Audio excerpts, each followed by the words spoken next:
Hey, hope everything turned out okay in there. You know, I don't know about yourself, but me personally, can't stand skid marks. It's a real problem too, especially when you know you're gonna get them. Anyway, not that that's really a problem for you with you being legally blind and all of that, but you know, it's still something that us normal people worry about. Anyway, where was I? Oh, right. Dune. Okay, so, first off, gotta let you know, best book series of all time. Single best science fiction novel. Actually, did I say series? Nah, really, only the first book is good. I mean, the fourth book is pretty good, I've heard, but I haven't gotten past the part yet during the weird slug interview. I'll get into that later, though. Trust me. Alright, so, Dune, written by Frank Herbert, 1965. You got 3 ways to enjoy it right now, with a 4th one coming up, but honestly, I'm not too excited about the new film. Mostly because they took Liet Kynes, who's very secondary as far as characters go in the first book, and they're going to go ahead and, 1, switch the gender. No big deal. You know what? Whatever. That book didn't have a lot of girl empowerment, so I get it. But not only are they switching him around a bit, they're making him a main focus character from what I've seen from leaked scripts. Not really digging that, especially as he's going to step on Stilgar's toes, but you know, hey, whatever. It is what it is. We're going to see where it goes. But back to the main story. Dune, as I said, written by Frank Herbert, 1965. Single greatest work of sci-fi of all time. And I cannot emphasize this enough for you here. So it starts out with planet Arrakis, also called Dune. That's the titular title, you know, like, boom. Arrakis, if I ever say Dune, I mean Arrakis. It's a planet completely covered in sand. There's no water on the planet whatsoever, except there is. But we're not going to talk about that right now. That's spoilers. Instead, we're going to focus on the setup. So the setup focuses on a family feud, very War of the Roses kind of thing, except in space in the year, like, I think 20,000 AD. So on the bright side, that's like 10,000 years before the God Emperor of mankind shows up and tries to fix everything. So we still got some really great story material for like 8,000 years. It's pretty good. So, starts with the Atreides family.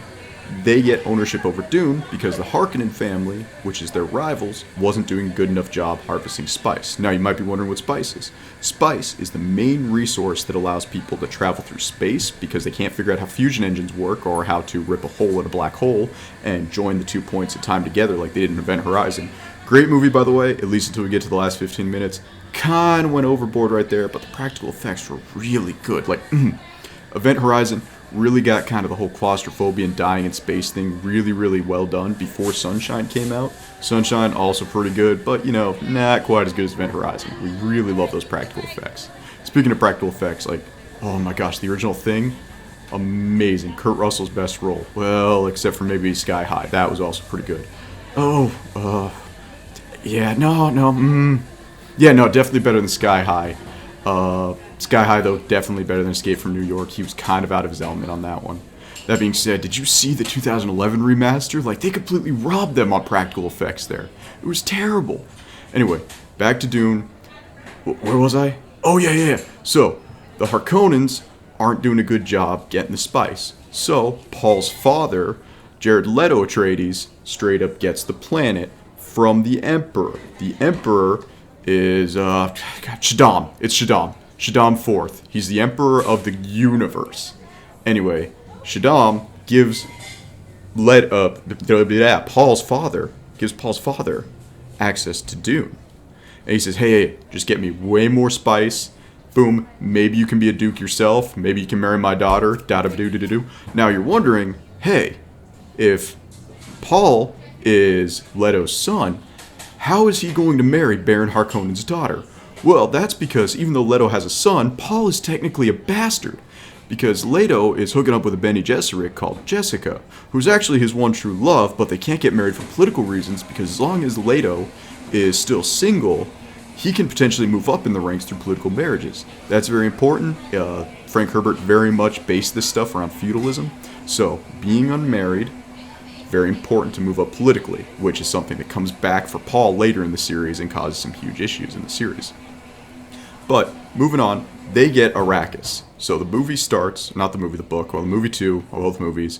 Honestly, if you're gonna watch it, the Stephen Lynch version, pretty darn good. A little bit weird, but I liked it. It's got that Lynchian thing that made Twin Peaks so good. But you can also do the sci-fi version, which is like a 2-part series, Good luck finding it though. There's like a YouTube version with pretty good image quality, but the whole thing's like weirdly with French subtitles, and that gets really distracting. So honestly, just read it on Audible, but Audible's also a problem because the voice acting they use kind of switches on and off. Like one sequence it'll be like, oh man, the Paul voice actor's pretty good, the Jessica's voice actress is pretty good, and then they'll never use those voice actors again. Well, they'll bring them back for like the last 30 minutes of the book, but like really, you have this amazing chance to make an audio drama, and they just completely flub it.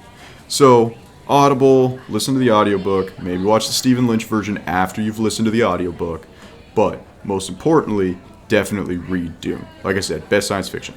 Back to the main story. So, Paul's father, Leto, they're heading to the planet, but before they can do that, Jessica's previous teacher, also known, what is her name? There's just so many stupid names here, I'm sorry. Mohahim, or Moyam. It's the great Jenny Besseret mother. She shows up like 2 more times in some of the other books, but it's honestly, Bene Gesserit mother, Grand Moth, whatever. Don't worry about her. She shows up and she's like, hey, so, you had a kid outside the breeding program, and it was a boy. That's a big no-no.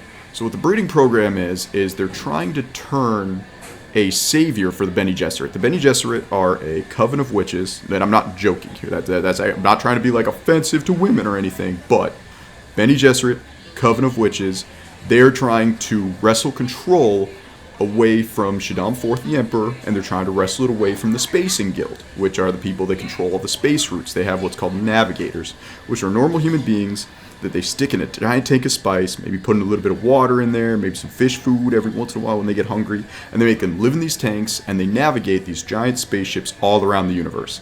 Main hub line, though, is Arrakis. Pull spice from Arrakis, goes everywhere else in the universe. That is the main job of the Spacing Guild. And the Bene Gesserit, everyone's trying to get Arrakis. Everyone wants it. So, the Bene Gesserit's plan is they're going to keep breeding these people perfectly. They're going to keep going, and they're going to keep breeding, and they're going to get this perfect Messiah. In fact, the big part of Dune is a Messiah complex. And in fact, there's 2 Messiahs in the series. Kind of gets a little bit weird. Get into that later. But 2 main Messiahs. There's Paul, and then there's Paul's son, Leto II, even though he's technically Leto III, because Leto II dies. It gets complicated. I'm spoiling it. I'm sorry. I'll continue. Anyway. So, oh gosh, where was I? Yeah, so Bene Gesserit, they're mad because Jessica broke the breeding program. Jessica was supposed to have a daughter and instead had a son. Now, you're kind of wondering here, like, oh, aren't male heirs good, especially for doing with feudalism and all that stuff? And absolutely, you're correct. It would be proper for her to have a son, except sons born under the Bene Gesserit program and trained in the Bene Gesserit ways are incredibly dangerous. So they're a little bit worried that Paul is going to go off and be some weird, super mutant, crazy kid. You know, like he's not going to be controllable. He's going to have heirs outside the breeding program. They're going to get stronger and stronger, and they're going to overthrow the Bene Gesserits. Spoiler alert, totally happens. But before we get there, the Reverend Mother shows up. That's what you call them, Reverend Mother. She shows up and she's like, hey, you had a kid outside the thing. We got to test the kid to make sure he's not some mutant creature crazy thing. So they get what's called the Ganja Bar, which is stupid because it never shows up again. But it's pretty cool and it's fun to say. Like, just say it with me a few times. Like, Ganja Bar, Ganja Bar, Ganja Bar. Anyway, awesome. It's a little box. Anyway, she tells Paul, put your hand in the box. And so Paul has to put his hand in the box without Jessica there to help him, because she had to leave the room because Paul needs to be tested on his own. Makes him put his hand in the box, puts a knife loaded with deadly poison up against Paul's neck. He's like, hey, if you pull your hand out of this box, I'm gonna kill you. So, inside, she simulates psychic pain. And she's like, hey, you're gonna feel this pain. If you pull your hand out for any reason, you're dead. So Paul has to sit there, and this is where the famous quote comes from, even if you haven't seen Dune or read Dune or anything like that. Fear is the mind killer. That's what Paul is saying the whole time his hand is being like roasted alive inside this box. All psychic pain, none of it's actually happening, but she forces him to undergo. And she even says, you've dealt with more pain than I've ever forced on a girl, Bene Gesserit, before. Yeah. I don't know why I'm using this weird voice for this old woman, but trust me, if you saw her in the movies, if you kind of got her impression from the book, she's kind of wrinkly. It's heavily implied she's like hundreds of years old, but she's only able to stay young because she does the spice. Spice, by the way, is a poison. If you do spice, it enhances your mental focus, increases your psychic capacities, helps you live longer, but you're permanently addicted to spice. So if you ever get off spice, you die. It's kind of like heroin, where they have to give the heroin junkies like a lower dose of heroin or else their hearts explode and they ejaculate and die. Yeah, it's that, except with spice. Except spice makes you good at things and doesn't make you just stare at the ceiling all day and choke on your own vomit and die. It's actually good for you. Kind of. Anyway, Paul survives the ganja bar, and they decide to then go to Arrakis because that's where they have to oversee the harvesting of the spice. So they go to Arrakis, and while they're going to Arrakis, Baron Harkonnen is basically planning to wipe out the entire Leto family. Or, not the Leto family, Paul's entire family. They're just trying to get rid of them altogether. So he sets up a plan with their doctor, Dr. Suck. So they tell Dr. Suck, hey, we want you to betray Paul's family, the Atreides. And they say, oh, we'll pay you, da-da-da-da-da. And the doctor agrees to do it. So, the Atreides family lands back on Dune, and there's obviously some traps left over from the Harkonnens, just in case they can get an easy kill. Like, hey, we've set up some assassins in the walls, we've done some stuff, they have to assassin sweep everything.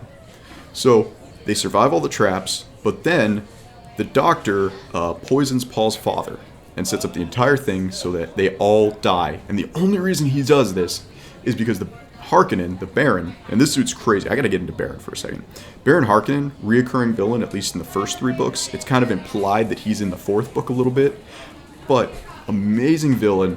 Honestly, one of the greats. Really up there with guys like the Joker and the King of England, Longshanks from Braveheart. Yeah, that was a great fantasy movie. Honestly, amazing. You should see it, Mel Gibson. Honestly, I know Mel Gibson did that thing with the pool and, being drunk driving, saying some horribly anti-Semitic things that one time. But really, if you take that away and just enjoy Mel Gibson for Braveheart and The Patriot, I mean, Mad Max too, but let's be real. The only good Mad Max before the Tom Hardy Fury Road one was Mad Max Road Warrior, and Fury Road is just a better Road Warrior. So, honestly, if you just watch Mel Gibson, just watch Braveheart. Or The Patriot, but it really just Braveheart. Better movie overall. Anyway, back to Baron Harkonnen. Great villain. Overall, pretty amazing guy. So, he decides to take out a huge loan. Massive loan he could not afford to pay back in his lifetime.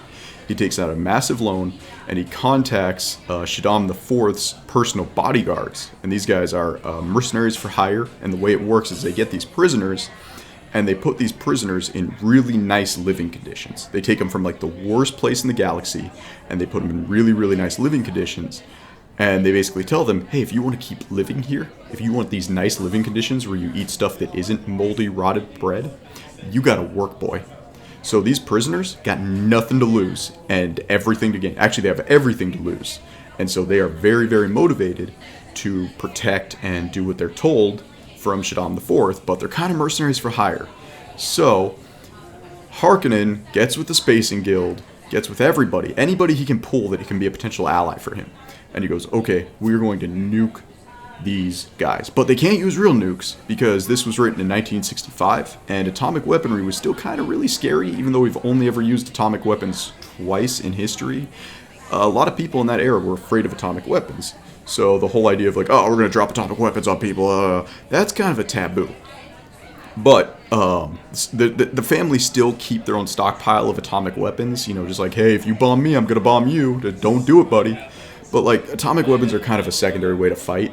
A lot of fighting is actually done with knives. They use knives and they use force fields to protect themselves. And so to stab somebody and kill somebody, especially a royal, with a knife, you have to slowly weave your way in some amazing blade work. Honestly, it's not as cool as it sounds, and Stephen Lynch did a pretty good job showing it in the movie. But, you gotta give Frank Herbert credit. He wrote a great sci-fi universe, but this is still 1965. There's some cool things there, and the knife work isn't one of them. You got stuff like the still knife too, and just don't worry about the knives, okay? So, Baron Harkonnen stages a huge attack. They poison Leto, they almost get a hold of Paul and Jessica, except their personal bodyguards, Duncan Idaho and Gurney Halleck. Gurney Halleck, absolute badass, by the way. 10 out of 10 character, unbeatable in everything he does. My favorite character in the series, followed closely by Stilgar, really, but Gurney Halleck and Duncan Idaho, as well as the doctor that I mentioned earlier, Liet Kynes, they all team up to get Paul and his mother out. And this is one of the first times you really see something used in the series called The Voice. And what the voice is these Bene Gesserit, they train and train and train for years to understand vocal patterns, to understand people's like subliminal tics. And so a lot of people think it's witchcraft, but what it really is these women figure out the right phrasing and words to use to instill like fear and unsteadiness and control into people. And there's not really a good way to train against it. It's kind of a Bene Gesserit secret, and you have to get like a lot of special permission, especially if you're a dude, to survive it. And in fact, a lot of people, when they see a Bene Gesserit, they pretty much tell them like, hey, if you speak, I'm gonna kill you. Because that's how scary that stuff is. Like, it's pretty cool. But Bene Gesserit, they get told that, sorry, not Bene Gesserit. So Jessica, she uses the voice to control some people. Paul uses the voice to control some people.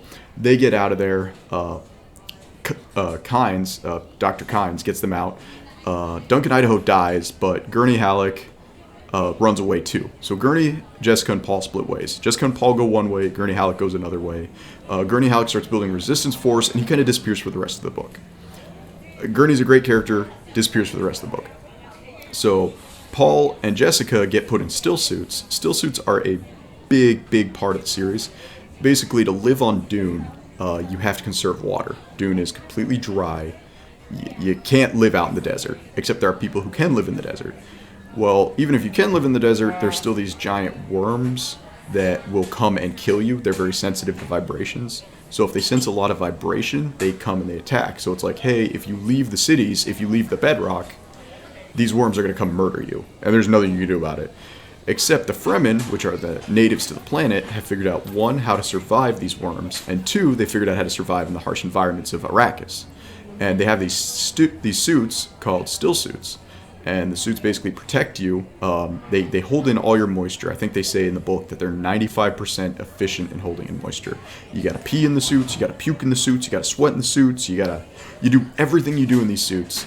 And you even poop in the suits. Like, you know how those skid marks thing I was talking about? That's not even a problem in these suits. Because these suits absorb all the liquid and moisture in your body and refilters it. And they talk about it like after a while this stuff just gets so brackish. But they say that these suits are 95% effective. So if you're out in the desert, you can survive for an extended period of time on this harsh desert climate because the suit takes care of you. And these suits are worth their weight in gold, especially if you're out there on Arrakis. Like, no questions asked. They're awesome. As far as like this fantasy stuff Frank Herbert's writing, those suits are probably the coolest part. So Paul and his mother enter the desert, and he starts observing, and he might have actually been observing earlier in this book. Yeah, he was. He starts observing that you can survive without bringing in the worms if you stagger your step patterns. So the worms are very sensitive to tremors, so if a person's walking, they constantly make like a boom, boom, boom, boom, boom, boom. They're just walking, right? Well, what they discover is if you do like step, quarter step, side step, back step, step, and you kind of make like an erratic pattern, it comes across more like birds stamping on the desert or like rocks falling, as the worms consider that natural movement because it's not rhythmic. Like, without the rhythm, it's not a problem. So Jessica and Paul get out, and they stumble across some Fremen, which are led by Stilgar, who's the chief Fremen, and he's basically the giant. He's the point of contact between the Fremen, who really didn't like Baron Harkonnen, because Harkonnen was milking them. Like, Baron Harkonnen, truly a villain, he was just milking the Fremen left and right. Like, hey, just give me sand, or give me spice, give me spice, give me spice, give me spice. Let me get this out of here. Let's just run. That's all he was doing. And so the Fremen hated him, and Paul's father, Leto, was doing really well with the Fremen because he was showing them, like, hey, you know, I'm one of you guys, I get what this is like, you know, I want to be your friend, I want to be your buddy. And so he respected their traditions, and he treated the Fremen like people, so the Fremen already like Paul. Additionally, the Bene Gesserit do these things where they seed planets. They show up as planets are developing cultures, and they weave mythos into the cultures, traditions. So in this situation, the Bene Gesserit had shown up and told the Fremen that a savior's coming, and the savior's going to have a reverend mother with them. And so these people believe that Paul, some of them, not all of them yet, they all eventually believe it. They believe that Paul is actually going to save Arrakis. He's going to terraform Arrakis, he's going to get rid of all the sand, and he's going to make it a beautiful planet where everybody can live. And so they're already primed for this because the Bene Gesserit, hundreds and thousands of years ago, showed up and told these people, hey, this is going to happen, and then skedaddled out of there. So he meets Stilgar, and Paul and Jessica meet Stilgar, and they're doing everything right. Like, Paul's sitting there, he's like, look, man, I know your traditions. And the reason he knows the traditions is because, one, he's that Bene Gesserit mutant. So he's trained to be the next big thing. So he can see into the future and he can see into the past, especially during like massive spice overdoses, which is pretty much all he's getting now on Arrakis, is he's getting these massive spice overdoses. So he's seeing the future, he's seeing the past, he's seeing every possible thing. And this is really where Paul becomes a Mary Sue. There's a lot of discussion about Dune with Paul being a Mary Sue character, where Frank Herbert just throws everything at Paul. And that kind of falls apart in the second and the third book, but the second book's really not good. And the third book kind of brings everything back around. It's alright, it's great, it is what it is. But like, this is really where Paul starts being a true Mary Sue character, as he starts seeing all potential futures. And so he starts navigating futures every step. It's kind of like that Nick Cage movie where you could see like 6 minutes into the future. So you could always like, oh man, if I step here, I won't get hit by a train, I won't get shot with a bullet. Paul now has to constantly navigate this. And it's got the benefit that he's able to just see where he's going, everything like that.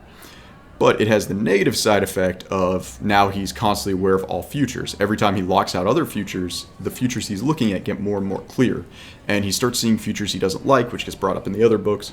But he basically starts navigating Fremen culture really well. He's telling them all the right things to be like, I'm your savior. And the thing is, the savior's real, but the savior is also very much made up. Paul is the savior in the fact that he was the perfect part of the breeding program. He was a few generations early. They actually talk about it later in the books. Paul shouldn't have happened. He should have been a sister, or he should have been a girl. And Jessica actually has a daughter later, a little bit later, called Aaliyah. And she was actually supposed to be the next revision. And I believe Aaliyah was supposed to have the next savior. It was supposed to be controlled under the breeding program. Jessica was supposed to give birth to a girl. They were supposed to bring the girl into the breeding program, and the breeding program was really nearing the completion because another character, Harkinnen's nephew, Feyd-Rautha, was supposed to have the next child in the breeding program. Feyd-Rautha gets brought up a little bit later. He was supposed to have the next child. Like, oh, I can tell I'm losing you, but trust me, this is really big. So I love this. You gotta get into this. This is beautiful. So yeah, Paul's figuring everything out. Everything's going great. Feyd-Rautha and Aaliyah, they were supposed to kind of like, Feyd-Rautha's child and Aaliyah, hopefully it was supposed to be a boy, are supposed to meet up in the breeding program, and that was supposed to be the Messiah they were working towards. So Paul is early. Paul is navigating Fremen culture perfectly, and Paul starts courting a Fremen girl. So the Fremen girl he's courting, Chani, ends up being his wife, and ends up being, honestly not a big role. He navigates Fremen culture, he survives a deadly duel, he becomes a member of the Fremens, and he starts leading the Fremens. He starts getting the Fremen under him, he starts unifying the Fremen. What they start talking about, though, is Shaddam's special forces, Shaddam IV, his special forces that are working with Harkinnen, they lose about 4 or 5 guys for every 1 Fremen they kill. And they're kind of thinking to themselves, well, 4 to 5 guys isn't that bad, because there's much less Fremen mercenaries and Fremen dissidents out there than there are our guys. In reality, Paul for years starts just pulling Fremen in left and right, and he's got hundreds of thousands. Like, he's got an army, and Fremen know how to survive Dune. They're not, it's kind of weird, they're not quite as good warriors as Shaddam IV's warriors, but they have the home field advantage, so they kick ass. Well, it's also revealed that the Fremen know how to ride the worms of Arrakis, because Arrakis is huge, and they do it using fish hooks. So a point of becoming an adult for the Fremen is they have to be able to ride a Dune worm, these great worms. And the worms themselves, which you think like, hey, if the worms are such a problem, why don't they just orbitally strike the worms from orbit? The worms make the spice. The worms eat sand and they turn it into spice. There's some other things around, but like, you need the worms because they make the spice, and Arrakis is the only planet where they can make the spice. They've tried it on other planets, but hey, Deus Ex Machina says that you can't have spice on other planets. It just doesn't work. So Paul becomes a Fremen. He learns how to ride the worms. Like, he is truly in and out a Fremen. And he becomes the leader of the Fremen. He works with Stilgar because some of the Fremen still don't like him, but they trust Stilgar, who's the actual leader of the Fremen.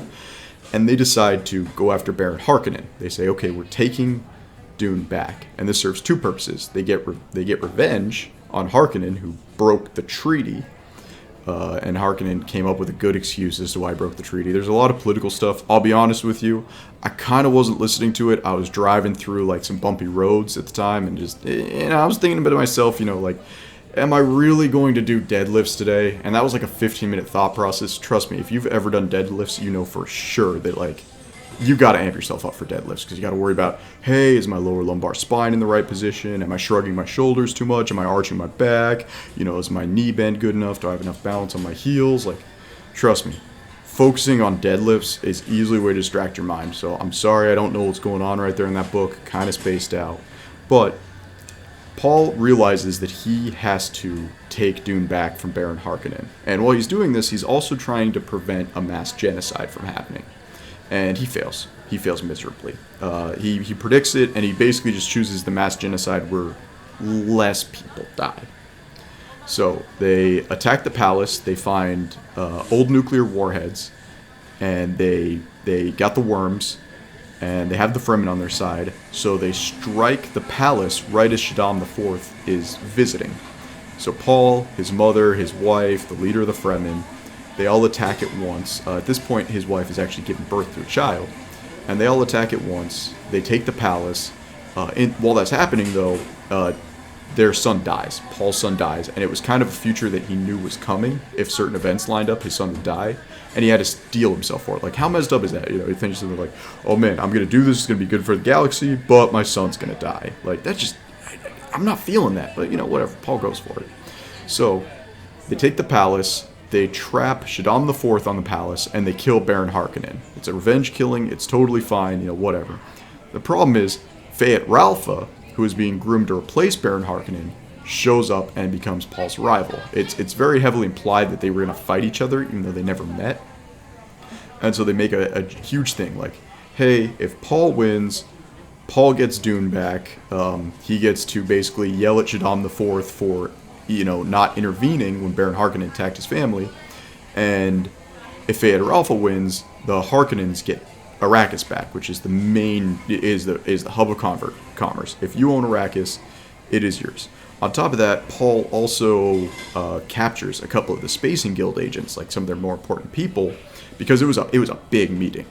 And he basically lines it up that if he wins this fight with Feyd-Rautha, he gets everything. It's all or nothing. And sure enough, because, you know, hey, Paul's a Mary Sue, he wins. He wins. That's the end of Dune. He realizes, hey, there's going to be a huge jihad. There's nothing I can do about it. But this is the pathway which the fewest people die. The Bene Gesserit don't get their way. They don't get to control the galaxy. The Spacing Guild doesn't get to control the galaxy. Shaddam IV, who has been a miserable emperor up to this point, doesn't get to control the galaxy. I technically control the galaxy because I own Arrakis. And I marry Shaddam IV's daughter, who is she's one of the perfect specimen of the breeding program. She is lined up because they have a bunch of contingency plans. Like, Jessica failed, okay, we have a contingency. Hey, if Feyd-Rautha fails, we have a contingency. Like, they have contingencies upon contingencies. The huge quote from the Bene Gesserit is plans within plans. So, Paul locks down all chances of the breeding program doing well without him. And that actually becomes a huge point of contention because the Bene Gesserit are like, hey, can you get an Oedipus complex? Can you sleep with your mother? Like, hey, can you sleep with your sister? Like, can you sleep with this super hot daughter of the Emperor for us, please, and have a child so that we can have a real Messiah? Because Paul's basically blocking the Messiah. He is the Messiah, but he's not doing what the Messiah should do because he sees that it's a bad option. And that's pretty much the end of Book 1. Book 2, I don't really know what happened there. It's very heavily, like, I got a theory that the first book did really, really well, and Frank Herbert was actually done with it. But then the publishing house came in, and they're like, hey, dude, look, we have a mountain of cocaine in the back room. Make another book. Like, just make another book for us, please. So Frank Herbert pushes out Book 2. Didn't really like Book 2. Book 3 comes around. Book 3 is actually pretty good, all things considered. Book 4, like I said, I've been listening to it on the Stair climber. You actually interrupted me the other day when you were like, hey, we should go out to dinner, or we should go out to lunch, or, you know, whatever. Like, I'm not quite sure. I don't know how I feel about Book 4 yet. It's really weird. But Book 2, all you need to know is Baron Harkonnen comes back. He died, but it's very heavily implied that if you have somebody's genetic imprinting in you, your genetic imprinting lets you basically emulate that person if you're on enough spice. You have to go into, like, basically a spice trance. And so Paul's sister, Aaliyah, who the Bene Gesserit really want to get into bed with. Because Aaliyah has a lot of the same abilities Paul does, but she's a woman, which means the Bene Gesserit could be like, hey, don't you want to be in the sisterhood? Don't you want to be a breeding sow for us? It actually gets so bad that Jessica leaves Arrakis because she doesn't want to be any part of what's going to happen with her kids. She takes Gurney Halleck, her new gigolo, and she just leaves. And so the Bene Gesserits are like, okay, hey, us in the Spacing Guild, we got a plan. We're going to bring back Duncan Idaho, the bodyguard, who died from the first book. We're going to bring him back, we're going to take his memories, and we're going to load it up with spice, and we're going to put him in a golem. Basically, another Duncan Idaho. And we're going to make him seduce Aaliyah, and he's going to be Aaliyah's, breeding stud. And Aaliyah's going to give us a kid, and we're going to get right back on track, and it's going to be awesome. Well, what happens is Aaliyah starts doing so much spice that Baron Harkonnen, which is revealed that even though Paul is from the Atreides family, Jessica, his mother, is Baron Harkonnen's cousin, sisters, nephews 3 times removed. So the Harkonnen DNA is imprinted in Paul and his sister, and Paul's realized it. He refuses to look too far back because Harkonnen starts talking to him. Aaliyah's dumb. They say, hey, Frank Herbert, a little bit of a sexist, the Bene Gesserit's kind of a cool, women's organization, but, I'm kind of feeling Frank Herbert was a little bit of a sexist. Aaliyah's dumb. Aaliyah's a woman, she falls into emotions, and this isn't me saying this, I'm not saying you're dumb, I'm not saying women are dumb, I'm saying Frank Herbert thought women were dumb. I gotta clarify that here. I know the waitress is giving me weird looks, I'm not talking about her, I'm talking about Bene Gesserit women. In Frank Herbert's patriarchal, hey, you gotta do the patriarchy, trust me, I'm not saying you guys are dumb, you guys are great, please don't give me that look. Anyway, Aaliyah's dumb, starts listening to the ghost of Baron Harkonnen, and he starts possessing her. And so they actually talk about it through the next 2 books, that Aaliyah starts getting really fat, she starts eating a lot, and Paul realizes it, and there's not really anything he can do. It's one of the futures he saw, and he realizes that it's now a future where Aaliyah has to die. He starts seeing a future he doesn't want. A big point of the second and the third book is the right to choose. And so Paul sees a future coming that he doesn't like. He's like, I have a future where my wife lives, but I doom the galaxy. I have a future where this happens and the galaxy lives. I have a future where I die. He sees all potential futures. And he sees the one that is the kind of logical conclusion point that one of the members of the Atreides family is going to have to do. And he doesn't want to do it. So the second book is him trying to fight fate while his sister's being possessed by Baron Harkonnen. And it ends with his wife giving birth to Leto the second, because, hey, their first kid named Leto died. And a twin sister, his twin sister, gosh, she's just, I'm sorry, it's just, she's not very memorable. It's a lot of these books are very much written in the perspective of, the man has to be the hero. No, trust me. There are a lot of great women heroes out there, Khaleesi, Khaleesi, no, but, in these books, not so much. Guys always have to be the hero. So it's Paul's son, Leto II, and his sister, I'm sorry, I don't remember the name. She's, honest to God, not important. She only exists because Frank Herbert had a really weird incest fantasy in the 70s, 60s, 70s, 80s. That's pretty progressive for the time, but a lot of the time you're just dude, did this dude just want to see brothers and sisters getting it on? Because that's very heavily implied throughout the books. I get it, hey, it's feudalism, incest, but dude, it gets really weird. So Paul's wife Cheney dies, and she gives birth to 2 kids. The 2 kids are Paul on even more space dust than Paul is on. That spice that's going through those kids basically make them hyper psychic. And on top of that, they basically share a link because they're twins. So not only are they super intelligent, super good truth seers and all that good stuff, but they kind of also know what they're doing. And the Bene Gesserit and Shaddam IV and all these people hyper-focus these kids because they're man, these kids are wild cards, Paul, they don't mention it, but Paul actually leaves the equation at the end of the second book. He goes, my wife is dead, my sister's retarded, sorry, that's a triggering word, my sister's an idiot, hey, my wife's dead, my sister's an idiot, my kids are mutants, I'm out of here. I'm going to let my concubine wife, Shaddam IV's daughter, take over, and I'm gone. I'm out of here. I'm going to go in the desert. I'm going to tell everybody I died. I'm out. So the third book focuses on the twins and them basically coming up and realizing that they have to be the savior because the son realizes the son can channel his father to an extent. And the son realizes that his father saw an option where the galaxy gets saved, but billions and billions of people have died, and Paul is already responsible for like 60 billion deaths because of the choice he chose. Which, once again, this is not the worst choice, this is the best choice. He realizes that Paul doesn't want to see people die anymore. He doesn't want to be responsible for it, so he more or less left. Well, that puts the mantle on his son, and Paul is so bothered by that that he kind of is despising Leto. He really doesn't want himself to be a part of it, he doesn't want Leto to be a part of it. He doesn't like the future, and he's trying his best to basically fight against the tide. And his son realizes what the future is, and because he's a child still, even though he's hyper intelligent, he's kind of a psychopath. And he goes, no, I can make the decision that my father couldn't make. Anyway, we get some really weird chapters where, like, he starts masturbating in a tent somewhere, and then he realizes that if he nuts, he won't be able to save the galaxy, so he stops masturbating, and he goes out into a pool where they keep the baby worms, and he lets the baby worms, because these worms that, like, create they create the spice, they start as little babies. They can swim. They actually have to exist in water. There is water on Dune. They've been terraforming Dune for years, but the worms start in water, and then they can never go into water again because it poisons them. So he covers himself in worms, he turns himself into a worm man, he gets like superpowers, he can run super fast, he can jump super high because of the worms, and he transforms into a giant slug man.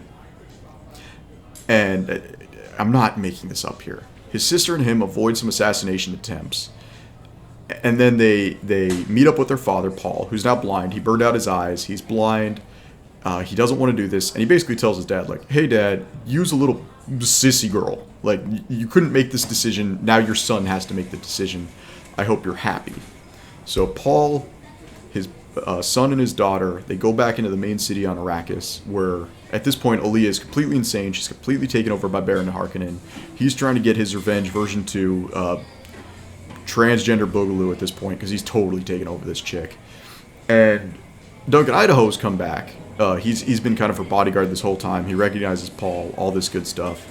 And Duncan he hates this. He sees what's going on. He doesn't quite understand it because he doesn't like do all the spice stuff, but he hates what's going on, and he opts to die.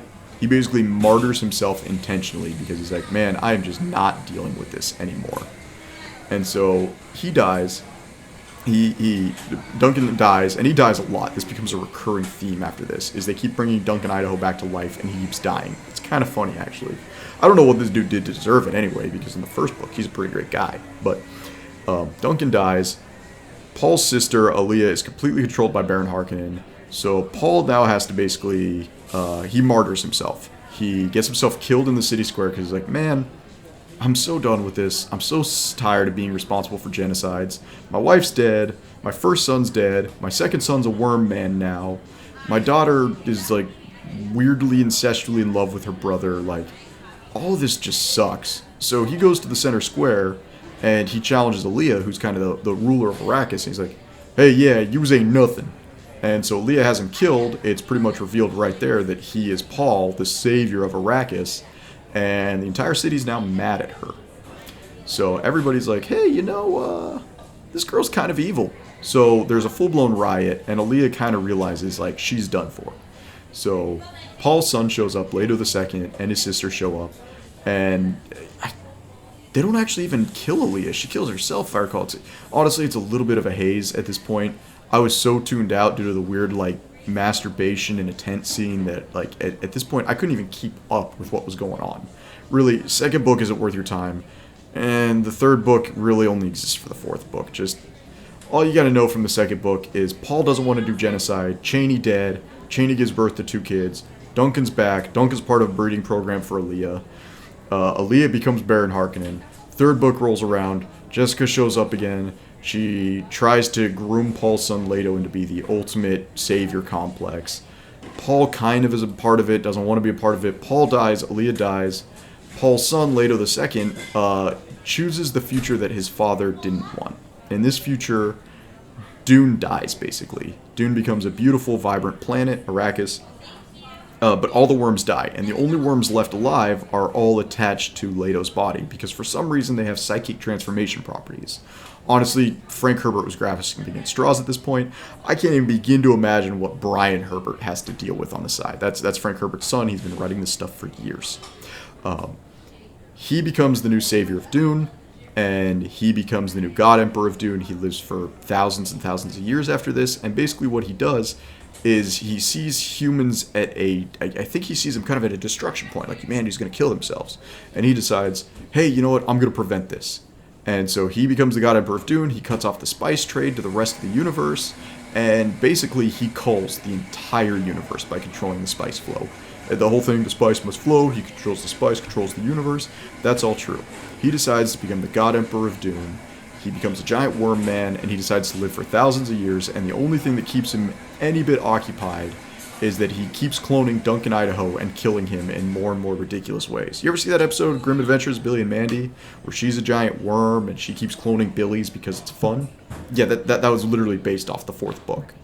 Anyway, like I said, not really sure what's going on with the fourth book right now. Haven't honestly read it all the way. Really like the series, but, you know, it's a hard read at this point. Like, the first book is just so perfect. Like, the second and the third book just took the wind out of the sails, you know? Like, weird incest, weird worm people, weird superpower worm children. Like, just read the first book. You don't have to read the second or the third. Maybe the fourth. Like, just take what I said about it, use that. It's great, and you know, watch the Stephen Lynch movie. Honestly, they really do Baron Harkin injustice. The sci-fi version, I think, was better casted, because like, let's be real, Sting was alright aesthetically for Feyd-Rautha, but he didn't really nail Rautha, if you ask me. Anyway, yeah, so that's Dune. Hey, where are you going? Hey, no, like, was it the skid marks thing?